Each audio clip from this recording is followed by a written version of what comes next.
नमस्कार, मैं हूं CA Rajkumar Sharma, chartered accountant और आप देख रहे हैं अकाउंट्स दुनिया।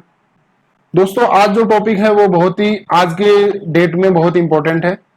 1 अप्रैल 2021 के बाद, जैसा कि हम सबको पता है, जो भी ट्रस्ट, स्कूल, हॉस्पिटल या एनजीओ इनकम टैक्स के अंदर छूट क्लेम कर रहे थे सेक्शन 12AA या फिर एटीजी या 1023C के अंदर, उन सभी ट्रस्ट को 30 जून से पहले पहले अपना 12A, एटीजी या 1023C रिन्यू करवाना है।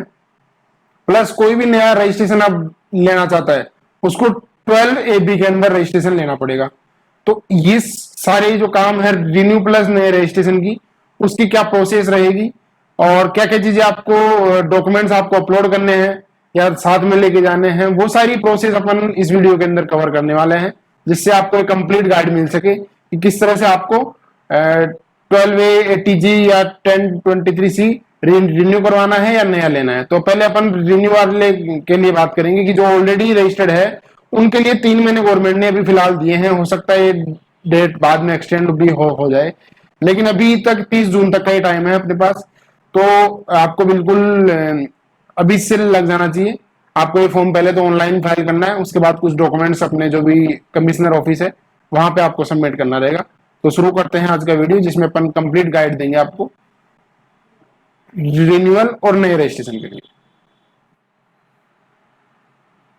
तो क्या क्या चेंजेस आए हैं सब, जो भी ट्रस्ट रजिस्टर्ड है अभी 12AA, एटीजी और 1023C के अंदर, उनको अपना रजिस्ट्रेशन है वो रिन्यू करवाना रहेगा 30 जून 2021 से पहले पहले। इसके लिए जो पहले फॉर्म आते थे वो आते थे 10A और 10G।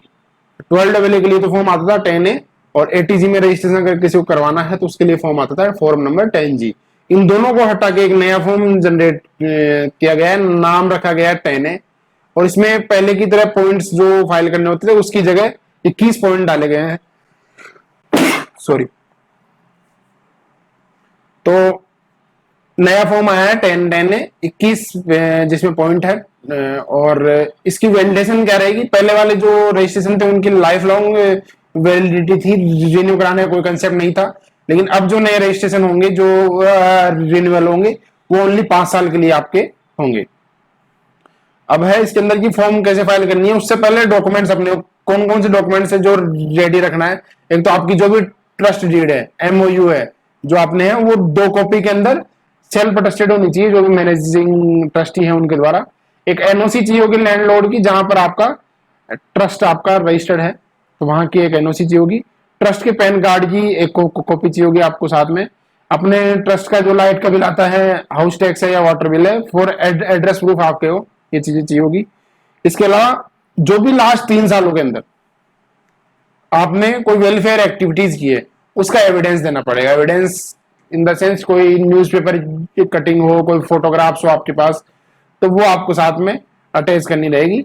अगर 3 साल से पुराना ट्रस्ट है तो लास्ट 3 साल की, और अभी कोई नया ही है तो जब से बना है, जब से लेकर जिस दिन अप्लाई कर रहे हैं वहां तक की आपको एक्टिविटीज की फोटो या न्यूज़पेपर आपको न्यूज कटिंग देनी रहेगी। ठीक है। इसके अलावा आपको अगर 3 साल हो गए हैं ट्रस्ट को, तो पिछले 3 साल की आपको बैलेंस शीट और बुक्स ऑफ अकाउंट्स और आईटीआर देनी रहेगी। और नया ही है तो फिर आपको जो भी, अगर 1 साल हुआ है तो 1 साल की बैलेंस शीट और आईटीआर देनी रहेगी। इसके अलावा जो भी आपको डोनेशन मिलती है, तो लास्ट ईयर में जो भी आपको डोनेशन मिली है उनकी लिस्ट चाहिए होगी, उनकी लिस्ट चाहिए होगी with their pan number and addresses के साथ में। इसके अलावा जो गवर्निंग बॉडी के अंदर जो मेंबर्स है, आपके प्रेसिडेंट है, सेक्रेटरी है, ट्रेजरर है, वो उनके कंप्लीट इंफॉर्मेशन आपको चाहिए होगी, serial number, name, address, Aadhaar number, PAN number, mobile number और ईमेल आईडी के साथ में आपको सारी जो भी मैनेजिंग कमेटी के अंदर है उनके इंफॉर्मेशन आपको चाहिए होगी।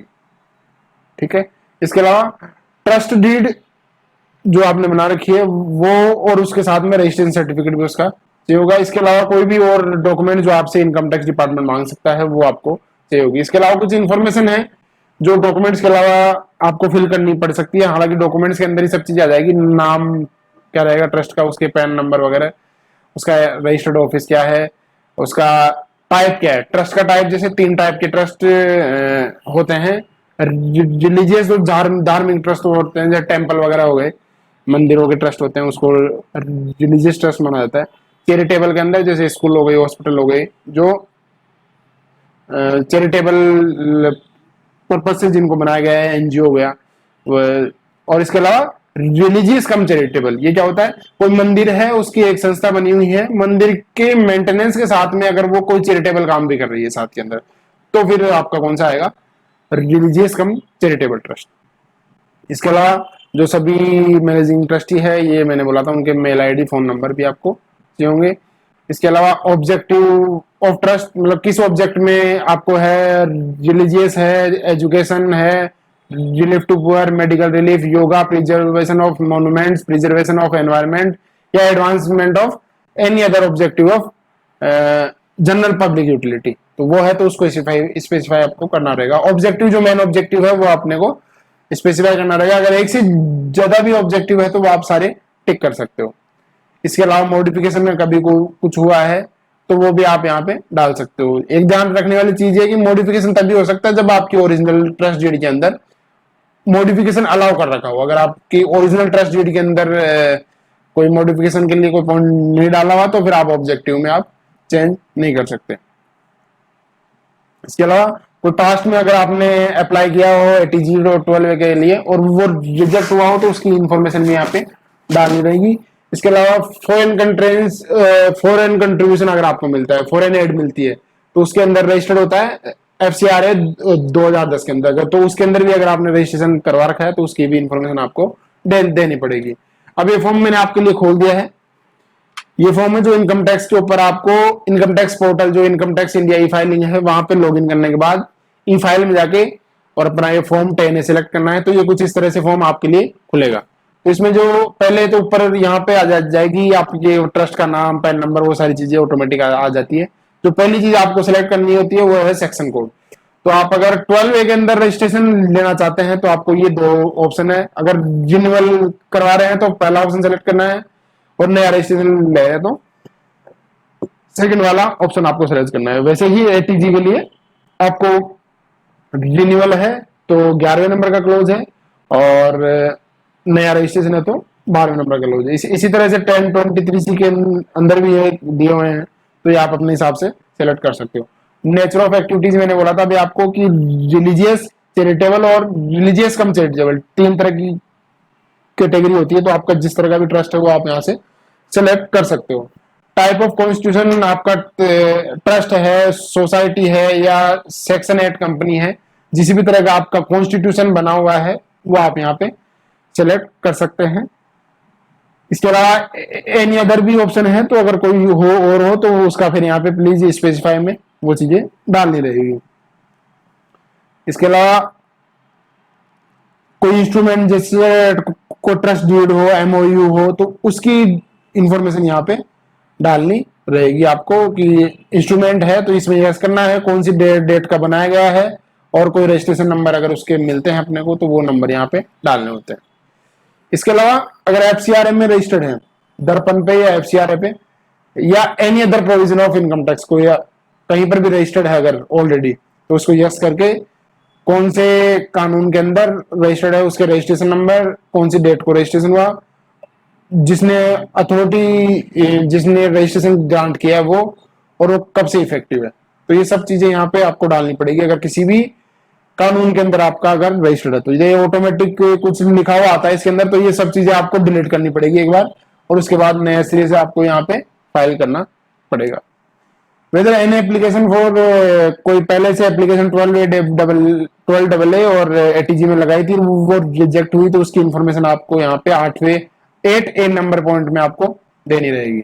अब जो सबसे इंपॉर्टेंट चीज है इसके अंदर वो है कि आपको रिटर्न, जब आप ये 10A फॉर्म फाइल कर रहे हैं उस दिन की आपके पास एक प्रोविजनल बैलेंस शीट होनी चाहिए। प्रोविजनल बैलेंस शीट क्यों पूछ रहा हूं मैं, क्योंकि देखिए इसमें ये बोल रहा है कि provide following details as on date of application. जिस दिन आप एप्लीकेशन लगा रहे हो उस दिन की हमारे को ये कुछ बेसिक सी चीजें हैं, ये चाहिए।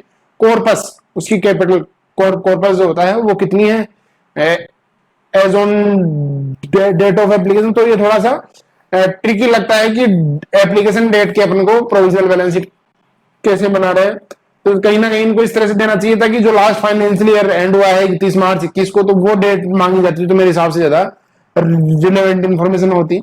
लेकिन उन्होंने अभी इसी तरीके से फॉर्म बनाया, तो आपको इसी तरह से आपको इन्फॉर्मेशन डालनी होगी। इसके अलावा फंड रिजर्व एंड सरप्लस जो आपका कॉर्पस के अलावा कोई बचता है, लॉन्ग टर्म लाइबिलिटी है, करंट लाइबिलिटी है, तो एक तरह से पूरी बैलेंस शीट आपसे आपसे मांगी गई है। Land and building, other fixed assets, investment, other assets, तो पूरी लाइबिलिटी और पूरी असेट्स यहाँ पे आपसे इंफॉर्मेशन मांगी गई है as on date of application की।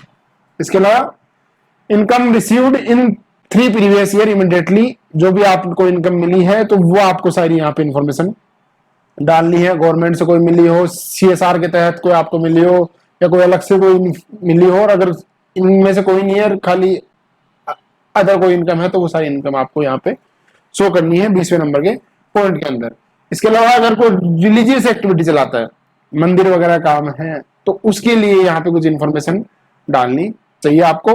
साथ में आपको ये डालना होगा कि वो जो रिलीजियस एक्सपेंडिचर है उसका कितना परसेंटेज टोटल इनकम का, कितना एक्सपेंसेज रिलीजियस पर्पज से होता है। तो कभी अपन जब इनकम टैक्स के अंदर 12A और ATG में रजिस्ट्रेशन के लिए डालते हैं, तो 12A तो हो जाता है, लेकिन ATG के लिए बोलते हैं कि ये परसेंटेज जो है ना, जो रिलीजियस एक्सपेंडिचर हो रहे हैं, ये 5% से कम होनी चाहिए, तो ही हम आपको ATG अलाउ करेंगे। तो ये आपको ध्यान रखना है कि अगर आप ATG के लिए क्लेम कर रहे हैं और रिलीजियस एक्टिविटी का ये फिगर डाल रहे हैं, तो आपको ये 5% से कम ही रखना चाहिए। तो इससे रिलेटेड आपके कोई सवाल हो तो मैं आप कमेंट बॉक्स में लिख के पूछ सकते हैं। Thank you so much. जय हिंद, जय भारत।